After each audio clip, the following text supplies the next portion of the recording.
여러분들은 살기 위해 믿습니까? 아니면 믿기 위해 살고 계십니까?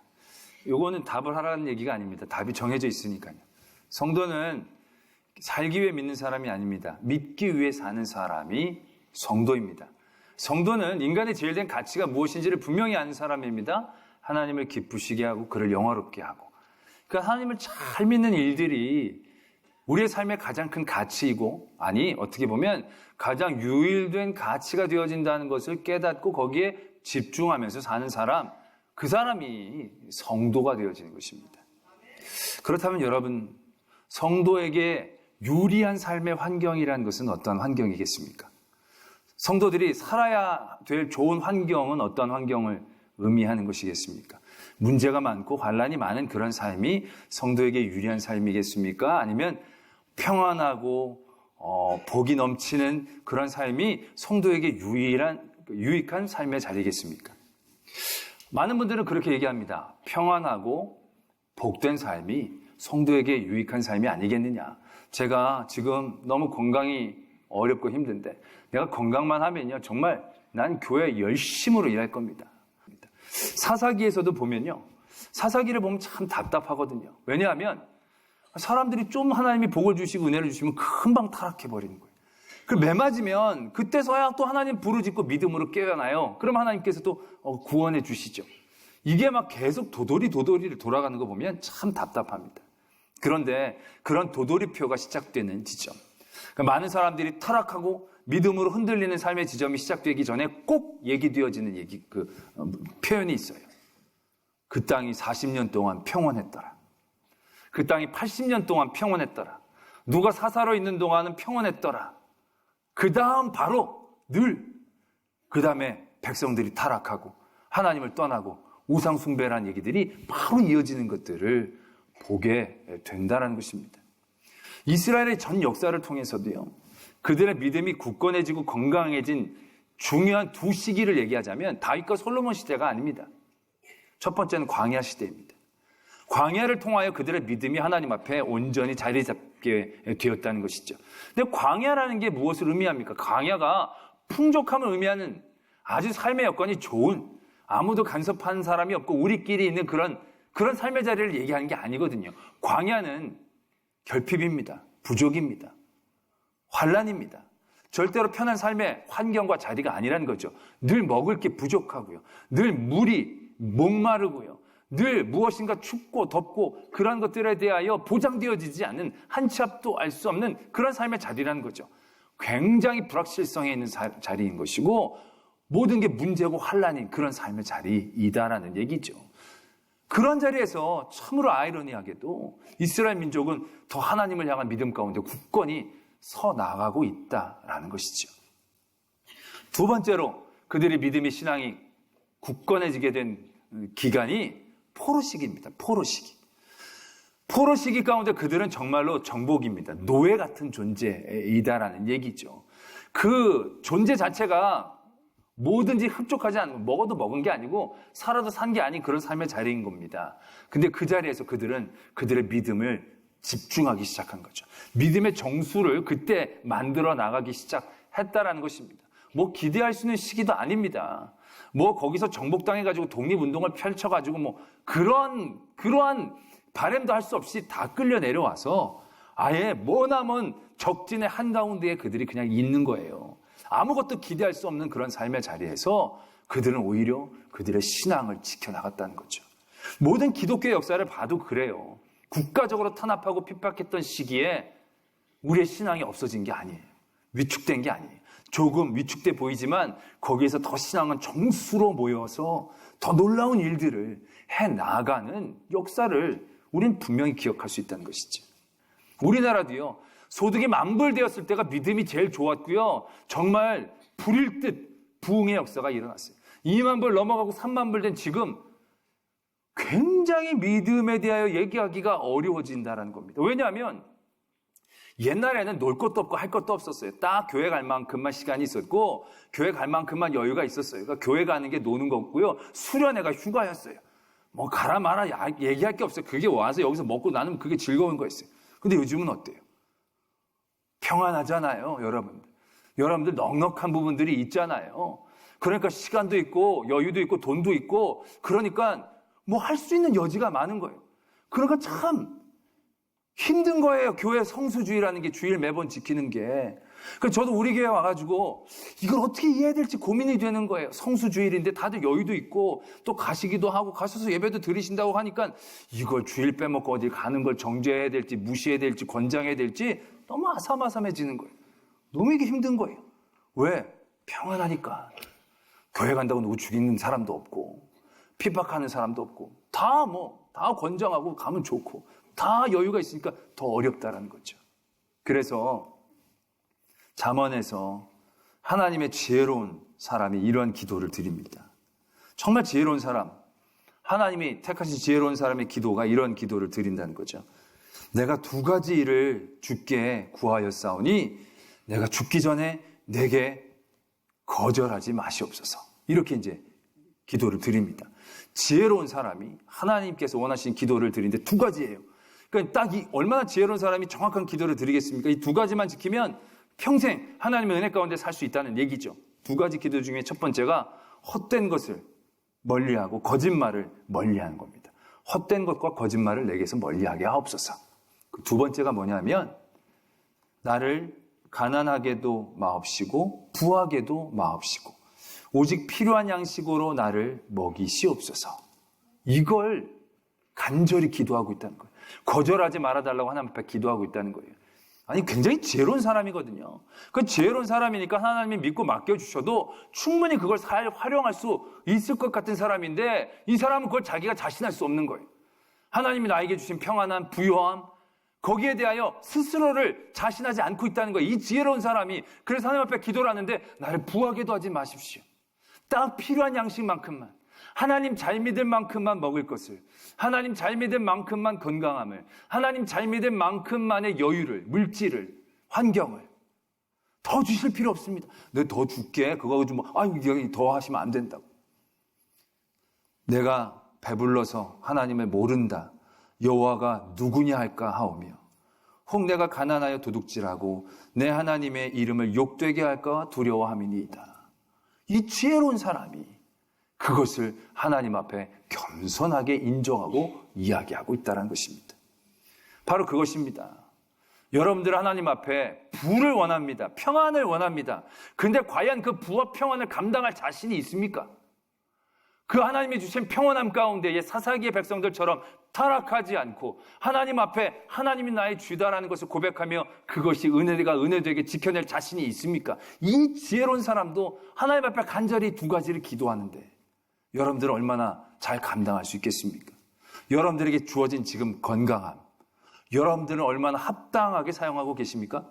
여러분들에게 주어진 이 평안함, 여러분들은 얼마나 이것을 하나님 앞에 온전하게 사용하고 계십니까? 하나님이 여러분들에게 주어진 부요함, 이 부요함을 얼마나 하나님 앞에 올바르고 합당하게 이해하고 행동으로 옮기고 계시는가라는 얘기죠. 겸손하게 인정할 수 있어야 합니다. 그리고 기도해야 합니다. 차라리 부하게 하지 마십시오. 나를 건강하게 하지 마십시오. 나를 여유있게 하지 마십시오. 쪼들리게도 하지 마시고요. 너무 연약하게 못 일어나게도 하지 마시고요. 잘 믿는 게 중요하다며요. 잘 믿으려고 여기 나온 거라며요. 그럼 잘 믿는 환경을 하나님 앞에 간구하는 게 맞는 얘기냐, 얘기가 아니냐는 거죠. 할렐루야. 표정이 급 우울해지십니다. 그렇다면 우리는 하나님이 주신 모든 것들을 거부해야 하느냐? 하나님은 살 길을 주십니다. 주신 평안이 진정한 평안이 되는 길이 있습니다. 오늘 다윗을 통하여 하나님은 우리에게 그것을 가르쳐주고 계십니다. 오늘 1절에 이렇게 말씀이 적혀져 있습니다. 여호와께서 주의 모든 원수를 무찌르사 왕으로 궁에 평안히 살게 하실 때에. 다윗이 고생을 많이 했습니다. 사울과의 관계 가운데서도 고생을 많이 했지 않습니까? 그리고 바깥에서도 많은 대적이 있었습니다. 근데 그게 다 거의 정리가 잘 됐어요.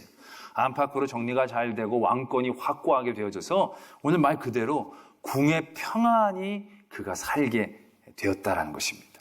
하나님 주신 평안이에요.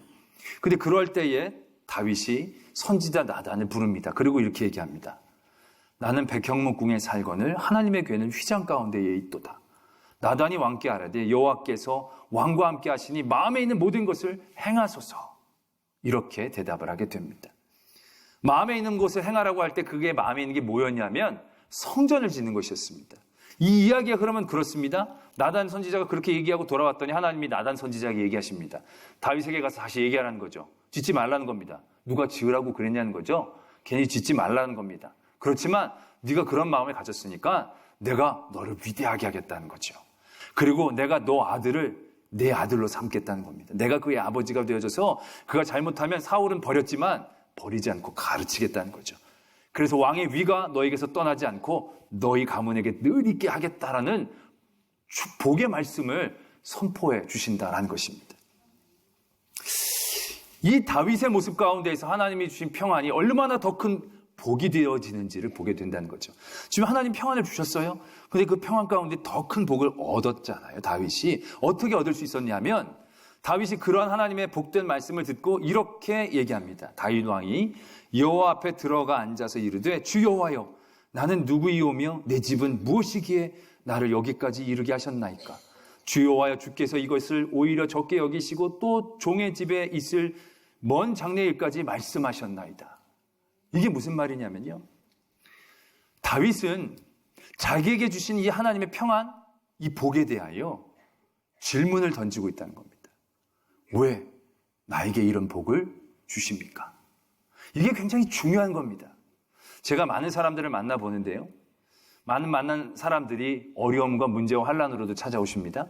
그리고 큰 은혜들을 나누기 위해도 오십니다.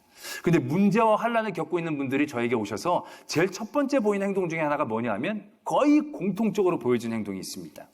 왜 이런 환난을 내게 주십니까? 라는 것입니다. 왜 내게 이런 문제가 늘 있는 것입니까? 그것에 대해서 질문합니다. 자기가 겪고 있는 이 모든 환난과 문제들을 하나님의 편에서 신학화하려는 도전을 한다는 얘기죠. 말하자면. 그래서 그런 질문을 통해서 하나님이 나를 깨닫게 하시려고, 하나님이 나를 죄 가운데 뉘우치셔서 정금처럼 사용하시려고 이런 응답들을 만들어내는 시도들을 해나간다는 얘기죠. 자기가 겪는 고난과 환난에 대해서는 그러한 질문들을 꼭 던진다는 겁니다. 근데 참 놀라운 건요.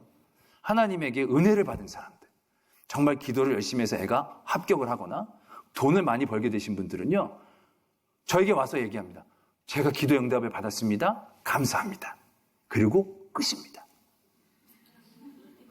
왜 우리 애가 여기 들어가게 됐는지 모르겠어요.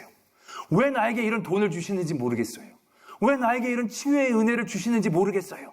이런 질문을 던지는 사람을 만나보기가 어렵다는 겁니다. 그 은혜를 받기에 자기가 합당하다라고 생각하는 건지. 아니 분명히 내가 보기엔 그 아들이 그 학교에 들어갈 여러 가지 여건이 안 되거든요. 근데 감사하는 건 오케이 좋아요. 그럼 감사하면 이게 왜 이렇게 됐는지 좀 궁금한 생각은 가져야 되지 않아요? 아니 우리 애는 공부도 많이 안 했는데 어떻게 여기 들어갔을까요? 우리 애는 내가 정말 많이 돌보지도 못했는데 어떻게 여기 들어갔을까요? 이런 질문이 되면 그 다음에 굉장히 건강한 도전들이 생겨날 수 있는 거죠. 근데 하나님이 주신 은혜는 신학화하려고 그러지를 않아요. 내가 돈을 많이 벌었어요? 아니 내가 기도를 많이 한 것도 아닌데 나에게 왜 이렇게 많은 돈을 주신 거죠? 아니 내가 그렇게 저분보다도 열심히 일한 것도 아닌데 나한테 왜 이렇게 많은 돈을 주시는 거죠? 이거 궁금해하질 않아요. 아니 궁금해하고 싶질 않아요. 아니 궁금해하는 걸 두려워해요. 왜 그런 질문을 괜히 던졌다가 아들을 신학에 보내라 이럴까 봐, 다 바쳐라 이런 감동이 올까 봐 아예 주신 은혜에 대해서는 질문하는 걸 두려워하고 애써 무시하고 기억하려고 하지 않는 건지 몰라도 절대로 그런 반응을 보이지 않는다는 거죠. 여러분들의 삶을 한번 되돌아보세요. 문제와 어려움을 만났을 때 왜 많이 물어보지 않았어요? 솔직히. 근데 여러분들이 뜻하지 않게 큰 은혜를 경험하고 기도를 했더니 응답을 받으면 그냥 할렐루야 아멘 감사로 입을 씻는다는 거예요. 하나님이 왜 이런 은혜를 주셨을까? 생각하지 않는다는 거죠. 그 생각이 얼마나 위험하다는 것을 우리가 알아야 하는데, 우리가 마치 그 모든 것들을 받기에 충분한 자격이 있는 것처럼, 내가 그것을 받기에 조금도 부족함이 없는 것처럼, 내가 받는 것이 굉장히 당연한 것처럼 우리는 우리가 누리고 있는 모든 은혜들을 그렇게 이해하고 있다는 것입니다. 그런데 다윗은 그렇지 않다는 것입니다. 다윗이 이 7장에서 이렇게 평안히 살면서 있을 때 그 이전에 어떤 상황이 있었느냐. 다윗은 솔직히 이런 평안함을 누리기에 충분할 만큼 하나님 앞에 잘했던 사람입니다. 이 직전에 어떤 일이 있었냐면 여호와의 궤를 자기의 성에 모셔옵니다.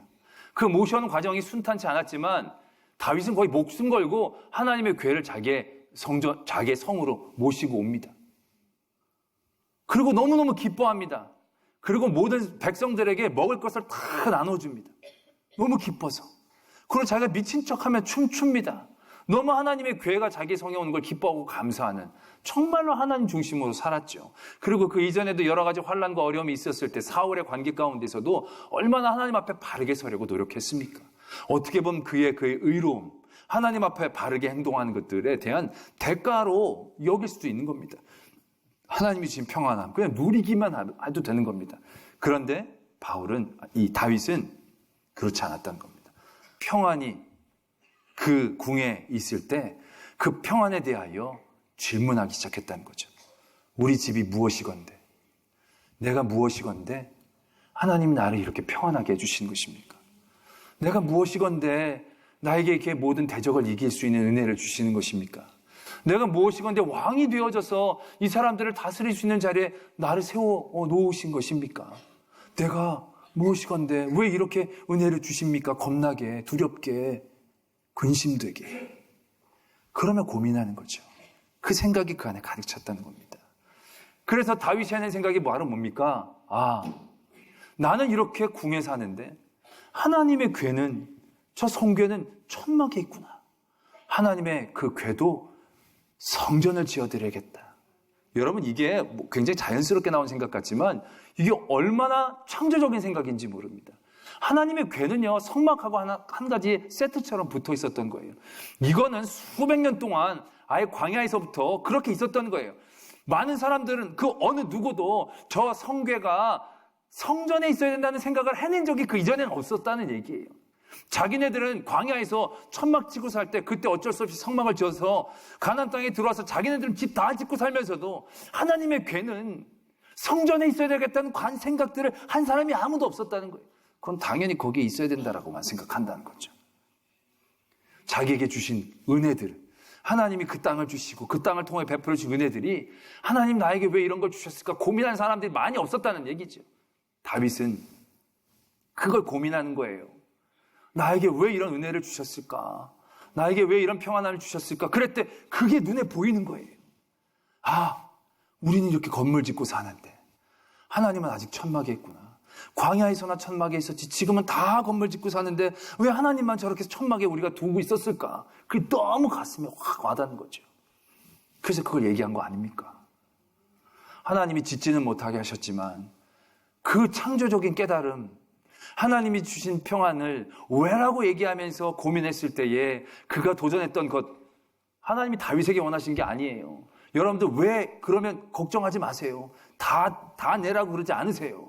다 빼앗는 분이 아니세요. 겁나면서 그걸 하지 않는 그런 어리석음 가운데 있지 말라는. 다윗은 했는데 다윗에게 원한 게 아니에요. 넌 하지 말라는 거예요. 그러고 나선 복만 받은 거예요. 다윗은 애쓰고 힘쓴 것도 없이 복만 그거 받은 거예요. 얼마나 이게 귀한 걸음이 되어지냐는 거죠. 우리의 평안이, 우리에게 주신 복이 진정 복이 되어지기 위해서는요, 우리가 이 질문을 분명히 할 수 있어야 되는 거예요. 내가 무엇이건데 이 복을 누리게 되는 것입니까? 두 번째는 하나님에게서 그런 은혜를 받았습니다. 하나님에게서 너의 가정을 내가 제대로 세워주겠다. 다윗이 그걸 듣고 너무 감격하면서 얘기를 하죠. 그러면서 7장 마지막에 이렇게 말씀이 적고 있습니다.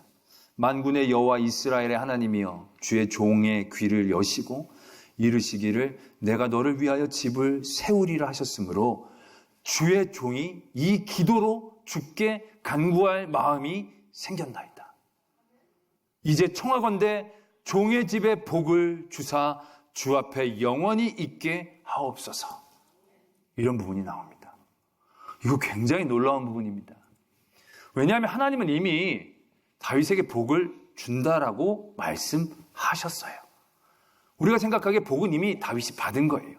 근데 그 주신 복을 다윗은 어떻게 이해를 하냐 하면요, 내가 받은 복, 내가 소유할 복이 아니라 내가 앞으로 기도해야 할 제목으로 인정하고 있다는 것입니다. 내가 이미 받은 복이니까 내 거라고 생각하는 게 아니고요. 내가 이제 이 기도로 늘 하나님 앞에 깨어 기도함으로 하나님에게서 이 은혜를 날마다 받을 수 있도록 애쓰고 노력해야 한다는 것으로 받아들이고 있다는 것입니다. 우리에게 주신 하나님의 은혜와 복이 우리에게 유혹이 되어지는 가장 위험한 것이 내게 주신 은혜가 내 것으로 생각되어지는 생각입니다. 아나니아와 삽비라가 하나님 앞에 헌금했는데 왜 그렇게 큰 저주를 받습니까? 하나님의 것으로 생각하지 않았기 때문에 그렇다는 것이죠. 우리가 하나님이 그에게 주신 모든 것들이 하나님의 은혜입니다. 하나님의 것입니다. 근데 그걸 내 것으로 생각하는 그 순간 내가 누리는 모든 평안, 내가 누리는 모든 권력, 내가 누리는 모든 명예, 그 다음부터는 그게 유혹이 되어진다는 것입니다.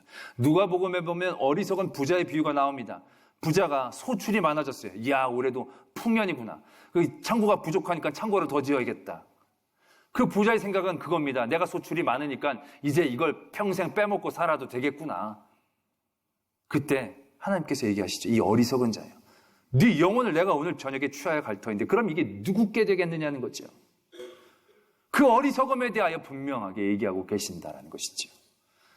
많은 하나님의 사람들이 주신 은혜로 누리지 못하고 유혹으로 빠져갔다는 것은 그게 자기 것이라고 생각했다는 거죠. 자기에게 건강, 자기가 주관할 수 있는 영역인 것처럼 생각했다는 것입니다. 그런데 그게 아니라는 거죠. 믿음의 사람들은 소유자가 아닙니다. 믿음의 사람들은 청지기입니다. 하나님이 맡겨주신 것에 대한 분명한 깨달음과 인정이 있어야 하나님이 더 믿고 맡겨주신 사람이 되어질 수 있는 것인데 많은 사람들은 그것이 자기 것인 양 생각하며 하나님의 은혜가 유혹되어지는 자리에 빠져들고 있다는 것입니다. 근데 다윗은 그렇지 않았다는 겁니다.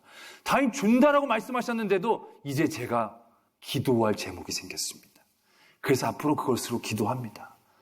우리 집을 복되게 하여 주시옵소서. 이미 하나님 주신 건데 자기 거로 생각하지 않는 거죠. 날마다 받는 겁니다. 욥기에 보면 하나님이 욥을 많이 칭찬하십니다. 그때 사단이 이렇게 하나님 앞에 시비를 겁니다. 괜히 하나님 잘 섬기겠습니까? 받은 은혜가 많지 않습니까? 재산도 많고 자녀들도 좋고 받은 은혜가 많으니까 하나님 잘 믿는 거 아니겠습니까? 근데 그때 하나님이 자신 있게 욥을 사단에게 내어주십니다. 하나님이 자신할 수 있었던 이유가 무엇이겠습니까? 욥의 믿음의 정수가 무엇인지 하나님이 알고 계셨기 때문에 그렇다는 거죠. 욥은 그가 받은 모든 것들이 그의 것이 아니다라는 것을 분명히 인정할 수 있었다는 거죠.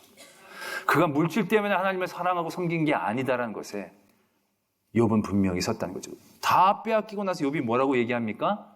주신 분도 하나님이시고 취하신 분도 하나님이신데 내가 하나님 앞에 뭐라고 하겠냐는 거죠. 그 시험에 대하여 이겨낼 수 있다는 거죠. 건강을 뺏어갑니다. 근데 그때 그가 이렇게 얘기합니다. 아니, 하나님이 복을 주셨을 때는 기쁘게 받고 하나님이 화를 주신다고 이건 내가 마음에 안 들고 치면 되겠냐는 거예요. 복도 기쁘게 받았으면 하나님이 주시는 화도 받을 줄도 알아야지. 그게 우리에게 있어서 바른 생각이지. 아니, 복은 쏙 받고 화는 밀쳐내고 그러면 되겠느냐. 모든 것이 하나님의 주권 가운데 있다는 것에 대한 분명하고 확실한 개념이 욥에게 있었다는 겁니다. 그게 욥의 힘입니다. 그게 욥의 복이고요. 그래서 하나님이 욥에게 더 맡겨주실 수 있었다는 겁니다. 나중에 욥이 2배로 더 받거든요. 2배로 더 받는 게 중요한 게 아니에요. 보면 딸들의 이름을 적어놓습니다. 그리고 딸들에게도 기업을 줬다라는 얘기가 적혀져 있습니다. 그것이 의미하는 바가 무엇이겠습니까? 그때는요 아들 중심입니다. 딸들은 시집 보내면 끝이고 아무것도 없지요.